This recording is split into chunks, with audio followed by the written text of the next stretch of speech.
आइए जानते हैं आज के प्रमुख अंतर्राष्ट्रीय खबरों को, लेकिन उससे पहले एक नजर हेडलाइंस पर।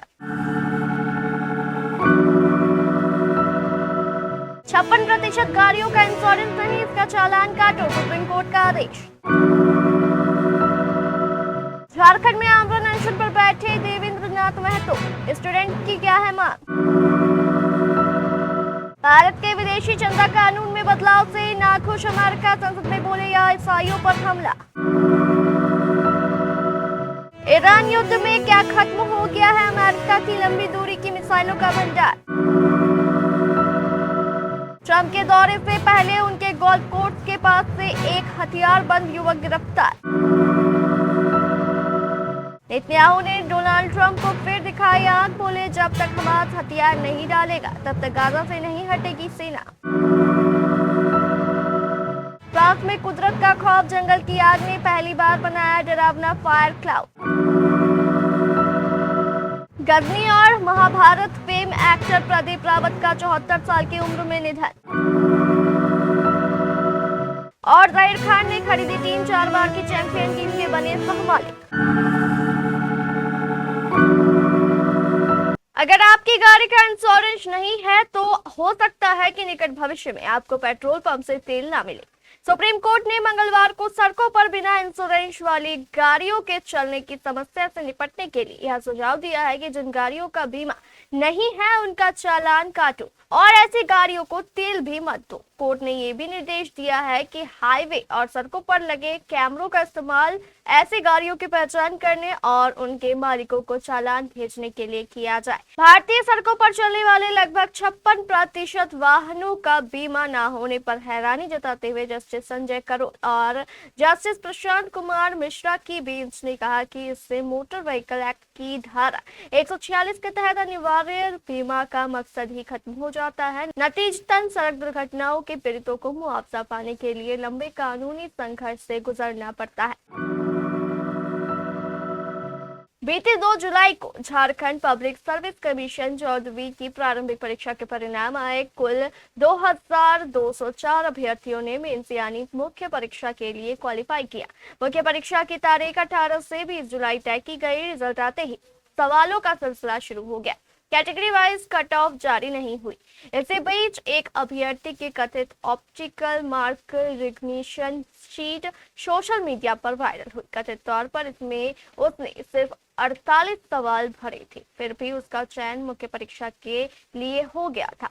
साथ ही जो परिणाम जारी किए गए उस पर जेपीएससी के अध्यक्ष, सचिव या सदस्यों के हस्ताक्षर नहीं थे, जो कि नियमानुसार होने चाहिए थे।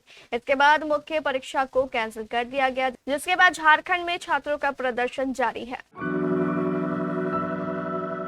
एक अमेरिकी सांसद ने मंगलवार को भारत द्वारा गैर सरकारी संगठनों, ट्रस्टों, शैक्षणिक संस्थानों और धार्मिक संगठनों को विदेश से मिलने वाले दान से संबंधित कानूनों में प्रस्तावित संशोधनों पर चिंता व्यक्त की और कहा कि यह कदम द्विपक्षीय संबंधों को प्रभावित कर सकता है। अमेरिकी कांग्रेसमैन रायली मूर ने कहा कि विदेशी योगदान विनिमय अधिनियम में संशोधन भारतीय सरकार को चर्चों और धार्मिक चैरिटीज का अधिग्रहण करने की अनुमति देगा और ये ईसाइयों के खिलाफ स्पष्ट हमला होगा। मूर, जो वेस्ट वर्जीनिया से रिपब्लिकन हैं, उन्होंने एक्स पर एक पोस्ट में कहा कि ईसाई भारत में तब से है जब संत थॉमस मलाबार तट पर आए थे, लेकिन इस लंबे ईसाई इतिहास के बावजूद भारत की संसद एफसीआरए के नियमों में संशोधन पर विचार कर रही है ताकि सरकार को चर्चों और धार्मिक चैरिटीज का अधिग्रहण करने की अनुमति मिल सके। अमेरिकी पार्टनर सीबीएस न्यूज के मुताबिक ईरान के साथ युद्ध के दौरान अमेरिका ने गाइडेड मिसाइलों का अपना लगभग सारा ग्लोबल स्टॉक इस्तेमाल कर लिया है। बीबीसी की फारसी सेवा के मुताबिक इस मामले की जानकारी रखने वाले 2 सूत्रों ने सीबीएस न्यूज को यह जानकारी दी। इस रिपोर्ट के अनुसार अमेरिका ने ऑपरेशन एपिक फ्यूरी में खास तौर पर अपने सभी आर्मी टैक्टिकल मिसाइल सिस्टम और प्रिजनर स्ट्राइक मिसाइलों को इस्तेमाल कर लिया था।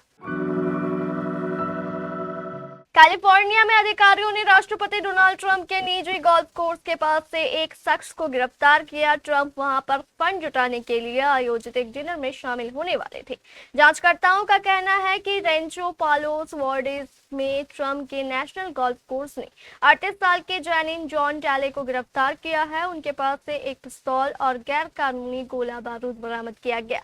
लॉस एंजल्स शेरिफ डिपार्टमेंट के अनुसार जैनिन को गोल्फ कोर्स के मैदान में घूमते हुए फोटो और वीडियो लेते हुए और सुरक्षा योजना से जुड़ी गतिविधियों पर नजर रखते हुए देखा गया। इजरायल और हमास के बीच गाजा विवाद सुलझता नहीं दिख रहा। गाजा से सेना वापस बुलाने को लेकर इजरायली प्रधानमंत्री बेंजामिन नेतन्याहू ने शर्त रख दी है। नेतन्याहू ने मंगलवार को कहा कि जब तक हमास पूरी तरह से हथियार नहीं छोड़ देता तब तक इजरायल गाजा में अपनी मौजूदा स्थिति से पीछे नहीं हटेगा। उन्होंने अमेरिकी राष्ट्रपति डोनाल्ड ट्रंप द्वारा घोषित हालिया समझौते पर भी असहमति जताई। नेतन्याहू की इन टिप्पणियों ने हमास के निस्त्रीकरण के समझौते पर और संदेह पैदा कर दिया है, जिसे युद्ध खत्म करने की दिशा में एक बड़ी कामयाबी के तौर पर देखा जा रहा था। इससे ट्रंप प्रशासन के साथ मतभेद भी सार्वजनिक रूप से सामने आए हैं। इस समझौते में हमास से हथियार छोड़ने की प्रक्रिया शुरू करने और इजरायल से हमले रोकने और गाजा के उस लगभग 60% हिस्से से पीछे हटने की बात कही गई थी, जिस पर अब उसका नियंत्रण है।